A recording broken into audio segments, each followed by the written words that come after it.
दिसंबर के महीने में शाहरुख खान की डंकी मूवी आई थी। इसमें दिखाया गया था कि कैसे लोग गैरकानूनी तरीके से ब्रिटेन और अमेरिका जैसे देश में घुसते हैं। अगर आप इस सफर के दौरान पकड़े जाते हैं तो आपको अपने देश वापस भेज दिया जाता है या फिर मार दिया जाता है। लेकिन अमेरिका में इसके उलट इन अवैध अप्रवासियों को बसाया जा रहा है। वहाँ की केंद्रीय सरकार राज्यों को रोक रही है कि वो इन अप्रवासियों को देश से ना निकाले। अब यह सुनने में जितना अजीब लग रहा है, उससे ज्यादा अजीब और डर की बात तो यह है कि वहाँ की सरकार इन अवैध अप्रवासियों को गुलाम बनाकर रखना चाहती है। चलिए इसे अच्छे से समझते हैं।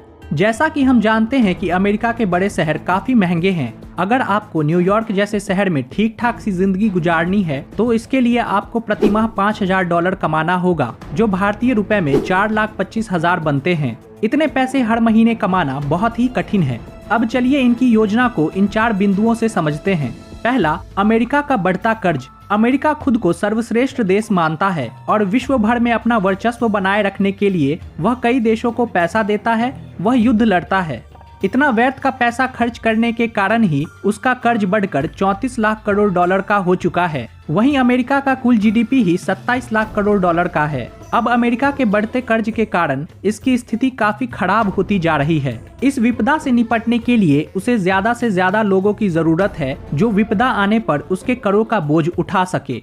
दूसरा है अमेरिकी उच्च वर्ग का लालच। अमेरिका के उच्च वर्ग के लोग वहां पर एक अमेरिकी कर्मचारी को रखेंगे तो उन्हें पैसे ज्यादा देने होंगे, इसलिए वो अवैध अप्रवासियों को नौकरी पर रखते हैं और उन्हें कम पैसे देते हैं, जिसका नतीजा यह होता है कि यह अमीर दिनों दिन और अमीर बनते हैं। तीसरा है सरकारी लालच। सरकार को प्रत्यक्ष कर के रूप में अमेरिकी लोगों से बहुत पैसा मिलता है। सभी लोग अपने खाने पीने और रहने के लिए जो भी उपयोग करते हैं उस पर अप्रत्याशित रूप से लिया गया कर भी सरकार को मिलता है। अवैध होने के कारण सरकार को इन लोगों को सामाजिक सुरक्षा के नाम पर कुछ नहीं देना होता है। ऐसे लोगों से काम करवाकर सरकार पैसे भी कमा लेती है और उन्हें सामाजिक सुरक्षा भी नहीं देना पड़ता है। चौथा है अमेरिका की गुलाम बनाने की मानसिकता। एक और भी कारण है जिस पर लोग ज्यादा बात नहीं करते हैं। अमेरिकियों ने हमेशा से दास प्रथा का समर्थन किया है और उनकी दास बनाने की मानसिकता ही उन्हें ऐसी नीतियां बनाने की प्रेरणा देती है जहां पर अप्रवासी बेहतर अवसर की चाह में अमेरिका आ तो जाएं, पर चाह कर भी अपने देश वापस न जा पाएं।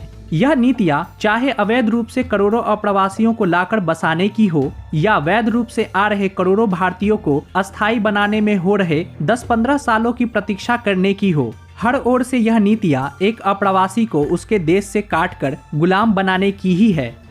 वह इन्हें गुलाम के भांति रखते हैं, जिसके कारण उनकी जेब भी मजबूत होती है और उनका मन भी प्रफुल्लित रहता है।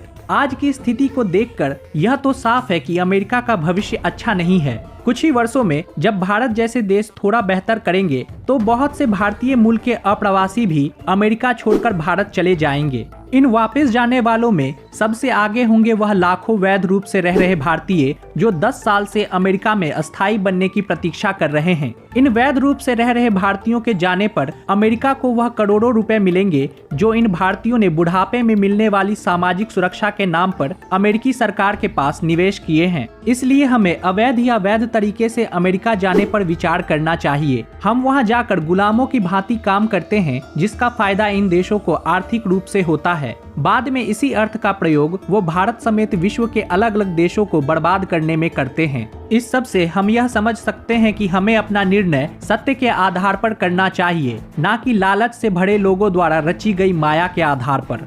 अपने बच्चों को आधुनिकीकरण में विश्वास करना सिखाएं, पश्चिम के अंधानुकरण में नहीं। पश्चिम तकनीकी मोर्चे पर भले ही अग्रणी हो, लेकिन सामाजिक सांस्कृतिक रूप से वे अभी भी उन चीजों को खोजने में जुटे हैं जिन्हें हम सदियों पहले खोज चुके हैं।